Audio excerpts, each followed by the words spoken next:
Good afternoon, and welcome to another afternoon of Z Talks. My name is Rose Hegley, and I am an artist, performer, and member of ZIKSA's advisory board. Today, we have Techung with us, and I am so grateful to him for sharing his presence and time this afternoon. A little bit about Techung. He is a prominent Tibetan singer and songwriter living in exile in the Adirondacks, New York. He is best known for his performances of traditional Tibetan music, dance, and opera under the name Tashi Sharzur. However, he uses his childhood nickname Techung when performing as a solo artist. Whether performing in traditional or contemporary styles, his dual goals are to revive Tibetan music in the Tibetan community and to expose the rich performing cultural tradition of his homeland to the world community. Since 2004, Techung has performed live opening acts for His Holiness, the Dalai Lama, at public talks in the US, Costa Rica, and Japan, and in New Orleans. So Techung, thank you so much for being here today. Tell us a little bit about your artistic journey. What drew you to the performing arts? Well, first of all, thanks for inviting me and finding me in this, crowded cyber communities. That my story kind of began, as some of you may know, that Tibet was occupied in 1959 by the communist China, and with the Dalai Lama and a group of Tibetan, over 100,000 Tibetans came into exile in India. And I was one of the child that was born in the border area, in the exile, first generation. And life was not very easy for Tibetans, especially the altitude, like my parents, they were coming from Himalayas, highest mountain, and we came to the hottest places in India. And a lot of our elders went through many difficulties. And that period when I was little, so new culture, new style, way of living, new educational opportunities. So kids were sent to school, boarding school, this and that. Boarding school with the choice of, the community setup, it's not like boarding school that some of you may think.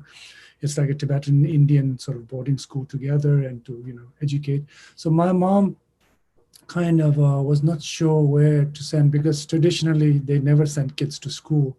In Tibet, the closest school would be monasteries, that's where they send school. Otherwise, it's mostly like, they keep them in the family so that they can do business or, help. So they came down to a place called Dharamsala, which is the exile kind of our center where the Dalai Lama lives. And there, at that moment, there was a performing arts were set up. And that was the first group of Tibetan musicians, and they were gathered together to, perform, keep the community in high good spirit, and keep some culture, and also, kind of in these exile moments.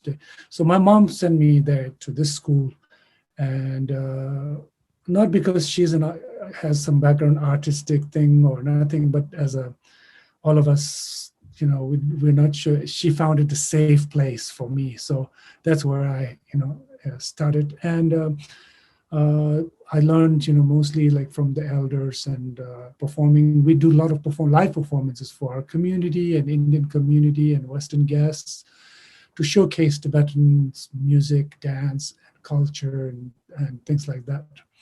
And so that's how it all started. That's fantastic. And I mean, in the midst of this grief and pain, it's still fantastic that you were able to get that performing arts education, and which has led to you now living in the US. So I'm curious about that part of your journey. I know that you spent some time in San Francisco. You developed your opera company. So I would love to hear a little bit more about that stage as well. Well, after I came to United States, when I was back in our community, we kind of go through this repetition. It's a small town up in Dharamsala. And the school, I spent almost 17 years and learning, performing, learning again, teaching again, we have this kind of repetition again and again. And once in a while, you get a little bit tired, you know. And I always thought maybe there's something better. I can learn something from the West. And I always wanted to come to US for to further some kind of artistic kind of thing, you know, journey. And then I had an opportunity to go to a theatrical school in Texas, and that's where I came first. I performed with them. It's an American group, and we do a lot of live theater, but they were especially interested in international theater, like stage performances from, you know, US, there's Shakespeare's and Spanish and Indian and Japanese. And so they were doing all kinds of, so I was part of it. And I really had 1 year of intense sort of performing with them and learning from them, all Americans, you know, small group of theater. And then after that 1 year, I had a friend and three of us kind of wanted to tour. Before that, I used to tour with my group in India, like Tibetan performing group. And we always tour with like 20 people or 25, sometimes 30 people. When I came here, so three of us did a tour, and it was very manageable. And we were basically performing music and dance and Tibetan, sharing Tibetan culture. We started in Fort Worth, Texas. That's where I was staying. And then we went to Santa Fe and Chicago, and we did a 1 month tour, I think. And it was, that's how we started. And then we settled down in San Francisco area, because those days it was a little bit more multicultural, you know. And then we started doing this. But the thing was very interesting for us was when we were in the performing school in India, we were really trained to go on stage, but nothing behind the stage scenes. You know, we have no knowledge of how to run things. And so I was picking up slowly. And then also finance, we were not very good in understanding finance and business. It just was very difficult and also the language was culture barrier. We were not outspoken. We always keep ourselves, and we have not much of a expressions, you know, we don't tell anything that's happening in my mind. All of this I learned in my, you know, being here in the United States for 30 years. Now I can sort of share my thoughts. And so it was very difficult in terms of presenting yourself out there and also sustaining, you know, artistic. We had the group, then we were participating in some San Francisco festivals, and people were helping us, and we brought some artists from India, maybe 5 or 6 of them. And then we had maybe 9 or 10 people, and we did the Tibetan Opera in San Francisco. And then we did some tours, but it was all very difficult because we didn't have any good knowledge about how to manage finance, you know, organize and keep your books and stuff like that. It was very difficult. So, but at the same time, there was so much attention, so much respect for art, you know, in any community in the United States. That was something very inspiring, which kept us going and reinforced our kind of dedication to the culture. And also those days, it was not just sharing art, but for me, it was also kind of sharing the story about Tibet. We were really like, communists took over and we're exiled and we have no voice, we have no present, we have no some kind of a strength, you know, energy. And when I can say something about Tibet, I get very good energy, you know. So that's how we did. And then we had some opportunity to do the festivals, museums. We performed at the Carnegie Hall, you know, with other big artist names, and we also performed in some big concerts. Those were very, very nice. It really good for the soul, you know, inspiring is how much people artists, not us, but many artists can bring joy and, you know, like that. So that's how, you know, the journey of starting in San Francisco, yeah. Thank you. I'm just taking it all in. You brought up so many wonderful points. And I will say that in the arts, one of the tricky things is figuring out the financial aspect of it. And also, I feel like being an immigrant artist in the US, I'm from Canada, and while it's a very, very different experience than coming from a country where you might not know the language, it's not always easy. Trying to learn the ways of a completely different country, it can be really, really difficult. So I love that you and your company were really able to persevere, that you found these pockets, these audiences who really loved and respected and valued your work and all of the amazing and necessary contributions it brings to the world. It's deeply, deeply inspiring. Thank you. Thank you. I'm curious. Can you tell our audience more about Tibetan music and your performance practice? Yes. So Tibetan music, is, first of all, we are situated in Himalayas. We were tucked between India and China and Mongolia and all of this in Tibet. Tibetan music can be generally categorized just like any other society, like secular and spiritual, monastic, two very distinctive.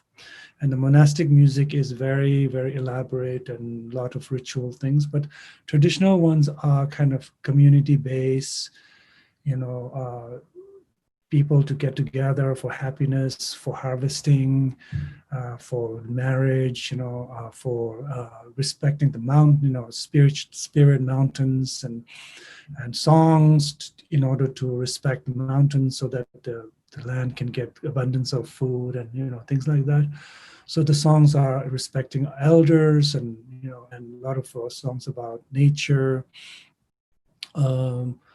And also about life, music. And so we are very vocalist. We sing a lot, like people just are very vocalist.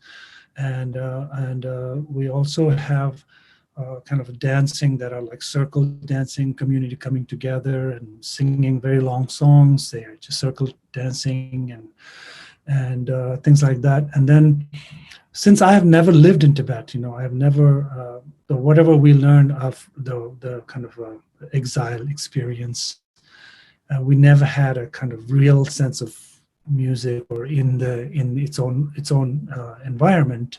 So whatever we were doing is trying to keep something in the midst of like a larger culture in India, where there's Bollywoods and there are like Indian music and dance, and India is such a rich culture.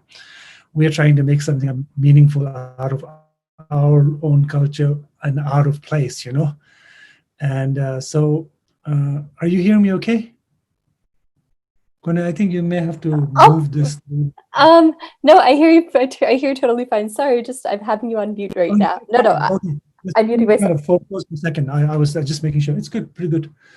And what we were learning is a very unique in exile, because the story is that Tibetan music have a different kinds of regions, Central Tibet, Eastern Tibet, Southern Tibet, all have we share same language, but the melodies and the tones and, they are different, they're different styles. So when we're in exile in one small group, we have to handle everything, every little things. And that was very difficult. And then our central dialect is just kind of central to the language, Tibetan language that we were speaking is more like from central Tibet.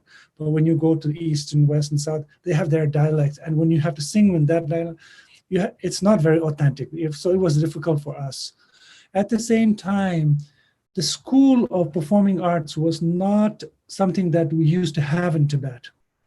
In Tibet, we have one or two that are like the opera groups. They were like they were seasonal performing, and there was a court musicians. They are professionals, but other than that, we never had a school where kids and people performing troops.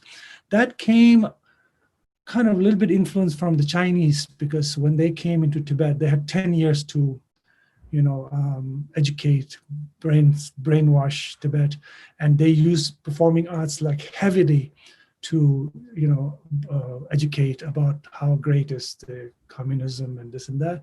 So that when we came into exile, our elders had this like, okay, we have to use this art to keep our culture, but at the same time share, and showcase to the world that we're. So something bad there, we started with this school. So this school was an experiment. We didn't have a formal kind of trainings, and so we were learning music here. We were learning dancing here a little bit, and there's no formality of structure. because traditionally each dance songs are done in one night and people pick up and sometimes they'll learn from their elders. So we were in this very awkward kind of situation where we were learning theater, we were learning languages, education, all this together.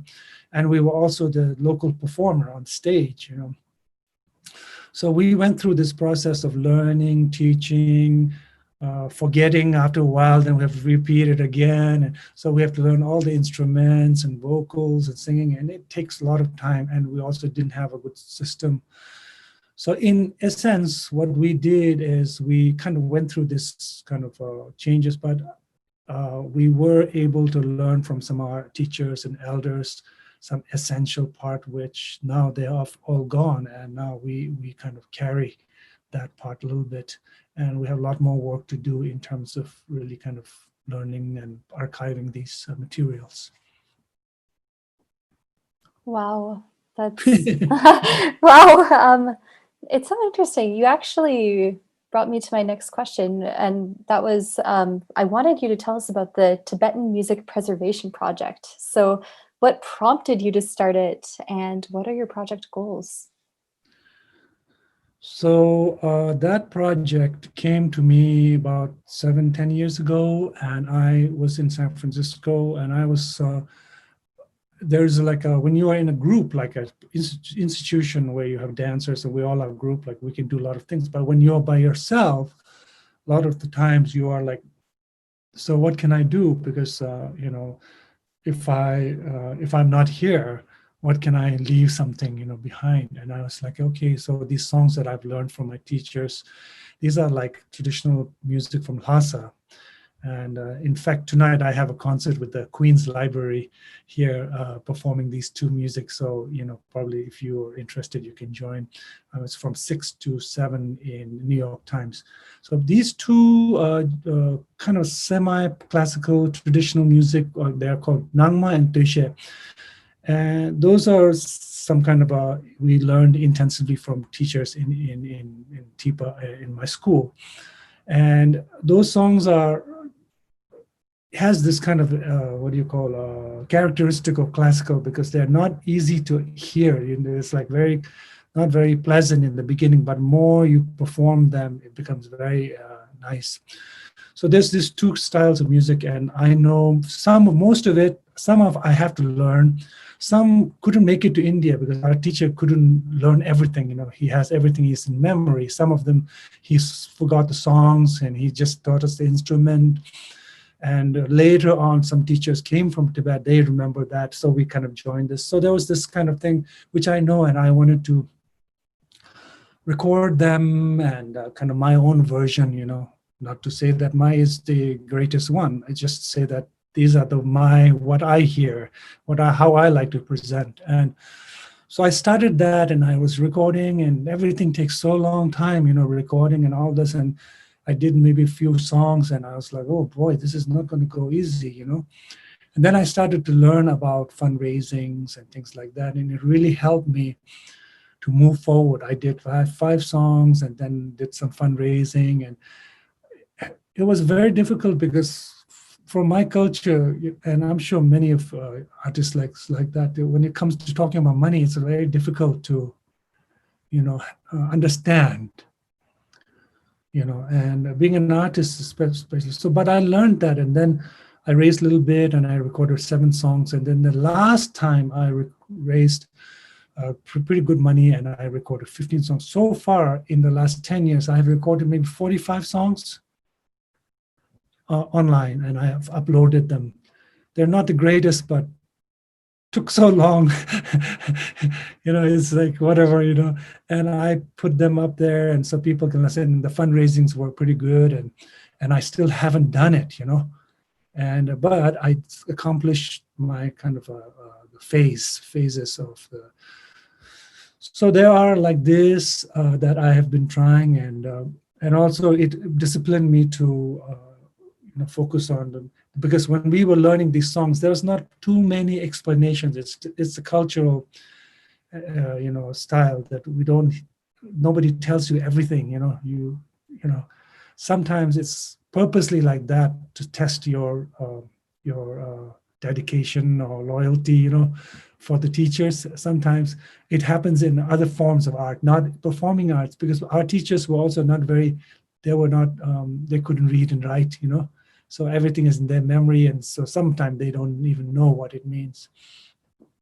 So you have to research about that and trying to learn about that. And then I was also learning different instruments, which I'm mainly vocalist, but when I was there, I was mainly dancer, and singer and opera singer like that. But then I picked up, I learned the instruments by myself, and everything takes so much time, in the art world.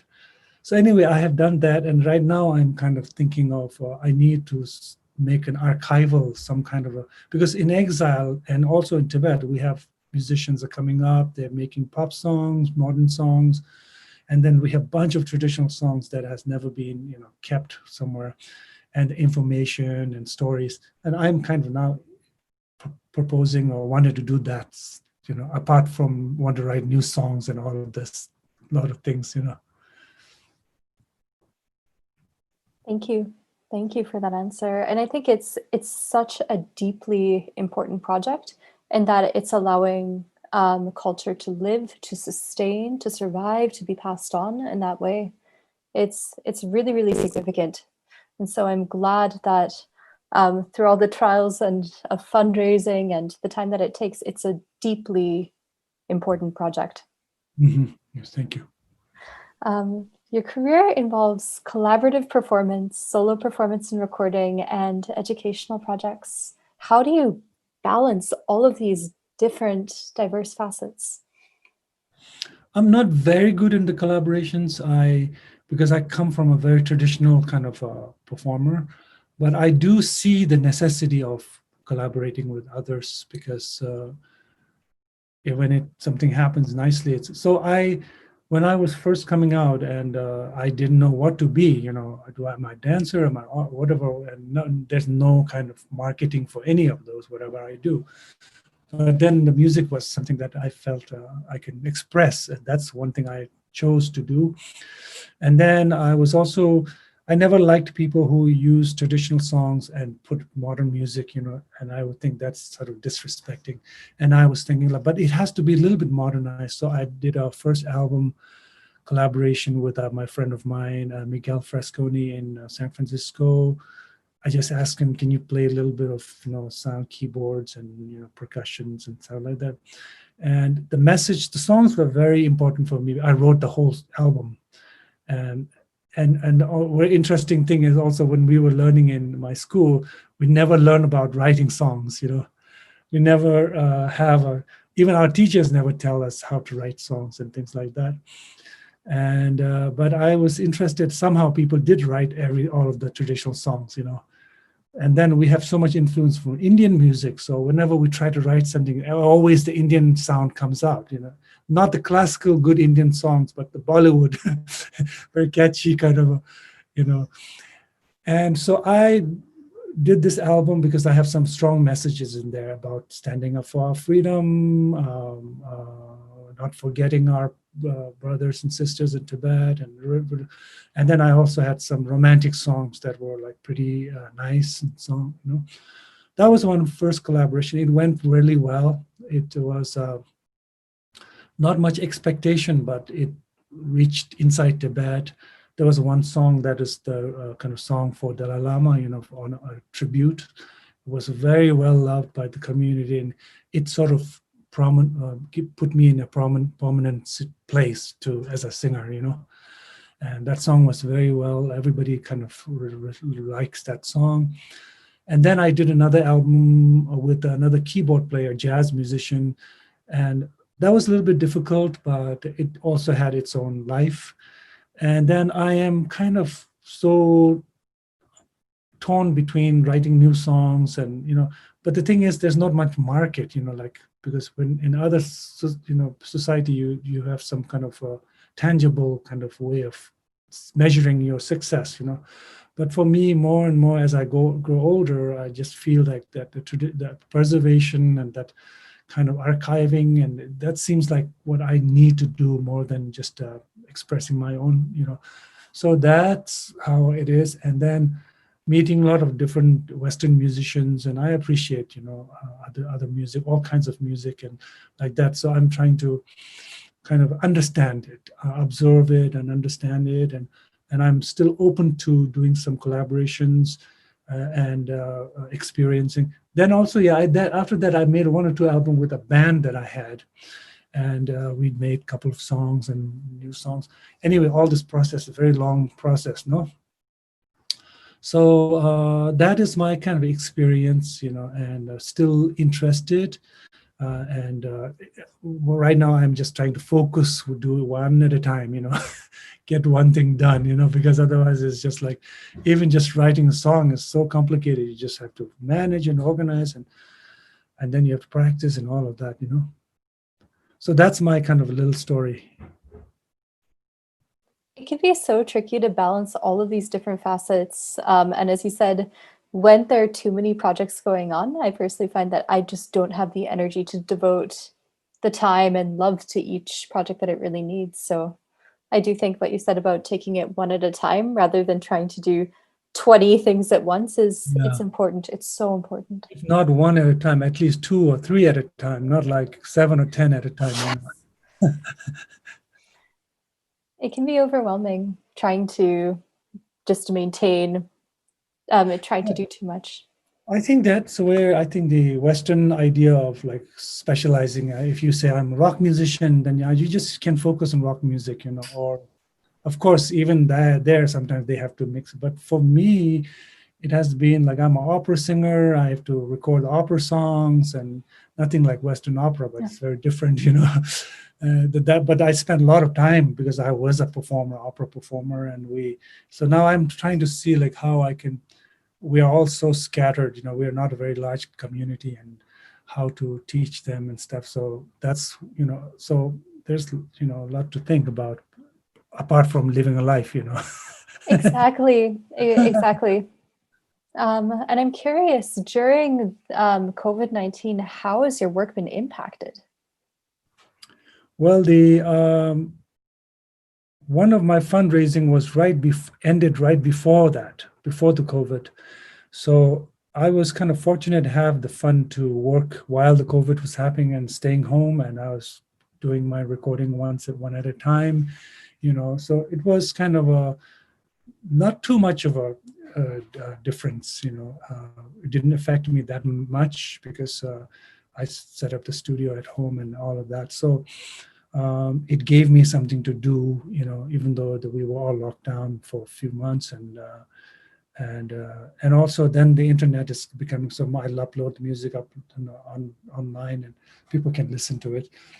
So that was kind of, for me, it was not a drastic thing like change or difference. Yeah.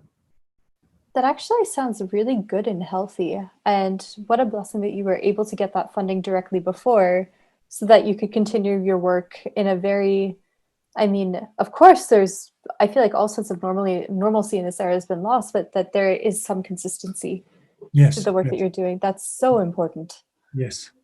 And there was never a better moment than doing a really nice fundraising, people that care about you, it's like really gives you a good sense of it's funding, it's funds and finance, but also the spirit of people that really, there are people who supports things, what you do. They people believe in people, are supportive, and it really is so wonderful. I think very uniquely in America, I think.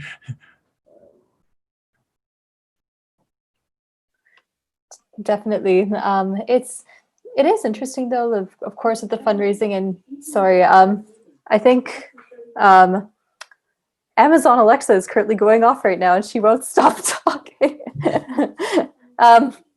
One sec, my fiance is just taking care of that. But fundraising it's definitely interesting. But as you said, when it shows the goodwill of people who really love your work, who really support your work, it's to me just that type of support. It's both tangible and intangible. Of course, there's a financial benefit, but as you said, there's that sense of community. There's that sense of everyone working together for a goal that's far beyond the individual, and it's so powerful. Yes, indeed. Yeah. I'm curious. So you mentioned you have a concert tonight, but what other projects are you working on? I am even done for the time being. My recording project. I fundraised for the songs that I still have more to do, and I'm not letting it go. I'm sort of scrambling to learn and record them slowly one at a time. That's one thing I'm doing. And then in my mind, I am thinking about this archival in the sense that we're a small community in the West and in India too, but there are artists who are making CDs, and I wanted to archive them. Wanted to archive the stories about artists who are traveling and things, including myself. I have my own little and so art related something that. But I've been thinking a lot about how to do that, and then apart from that. I don't remember any other projects at the moment. Actually, we were having the school that we went to in India. They are about I don't know, over 300 artists that have left school. And they're all over the world. So we are trying to make a kind of alumni sort of and I have been initiating that for our artists to see like if we can create alumni in our own towns or cities and then unify them and then maybe help to improve the school in their future teachings and the methodologies of because they are young art students recruited and taught and we're doing the same repetition again and again. How can we improve that? So that is another thing that I've been sort of thinking and doing. Yeah. That's really exciting. And I especially love the idea of the alumni project because all of you do come together and you are able to give back to the school, maybe help shape its curriculum a bit. And then I think, especially in conjunction with your archival work, really ensuring that these deep and significant cultural traditions are passed down and that they are taught. It's interesting, though, thinking about globalization and the terrible impacts of colonization as well, and how so much is being lost. And so I think that having educational spaces whereby people can connect with culture, it's deeply, deeply important. Mm-hmm. Mm-hmm. Thank you. Yeah, I think so too. Yeah, we are just it's dealing with artists. Artists are not so easy too. We're not very good organizers. We are good like whatever dreamers, but not very. And when we have to, think about some kind of changing or shifting some system or something like that, we just don't have a very good background. But anyway, we have to do it. That's what I think. Yeah. We definitely do. And it's hard too, especially because sometimes I find that the practical aspects of the finances, the curriculum, the organizing, sometimes it feels like it's so disconnected from the very spiritual, very present act of creating art, especially creating art in collective and community, working with others. So I don't know, I feel like on a broader level, it's really about trying to find peace within these two very contradictory facets of what we do. Yeah, just having the recognition that, demystifying the artists are just artists, and this is what I learned here. People have to wake up and say yes, but the other side is as equally important. Business side of it, managing business, staying organized. All of that is so essential. Doesn't matter who you are, as an artist. If you want to, unless you are very well known or, you have the kind of facility or support of that sort of surrounding. Otherwise, everybody has to do bookkeeping, phone calls, and peer publicity, and you write your little press release, and where's the photo, and where's this, and where's that, and you do it. Otherwise, nobody's going to do it. Exactly. It's a little bit of complaining and sharing. I think of it as a necessary evil for sure of taking the time to do the administration stuff, but then when it means that you can widen the audience and get more supporters involved, it's completely worth it. But so annoying in comparison to the act of Yeah. singing or And playing. and also the thing that none of us would like is discipline. We don't like discipline. We all want to be free and this and that. But without some discipline, it's not easy to make it. It's not, you have to be a little bit disciplined to do whatever that has to be done. Because if nobody else is going to do it unless you have a skill to. So there's a lot of little things to learn, and that's what I feel like as a grown-up kind of artist. That in the West, I'm really happy that there are people are awakening, for those sort of what do you call different kinds of things that people have to learn. I agree with that, and I think it is good that this awakening is happening. Yeah. I'm curious, where can our audience find out more about you? I know you have a website. Do you have other forms of social media on which you're active? I'm not that active, but I have a Facebook. It's called Techung Tibet. Yeah. And then I have my music on, I think, iTunes and all the platforms. And also on Bandcamp. It's called Bandcamp. Some of my music are there. Then I have some YouTube channels. Not very active, not very out there, but slowly, one at a time. And that's, yeah. Wonderful. Taechung, thank you so much for taking the time to talk about your journey and your music with me. I learned so much just from listening to you, being in your presence, and keep doing all of this amazing, rich, important work that you are. It is deeply important and it's deeply significant. So I'm so grateful to have connected with you. And for ZIKSA-AN's audience, I really hope that you continue to learn more about Taechung's work, to go onto his website, to listen to his powerful and poignant and beautiful music. And Taechung, again, thank you. Thank you very much, and you and ZIKSA for organizing this and exposing other culture and other artists. Thank you. Thank you. Have a good one. Take care. And I will send you the link for tonight's event.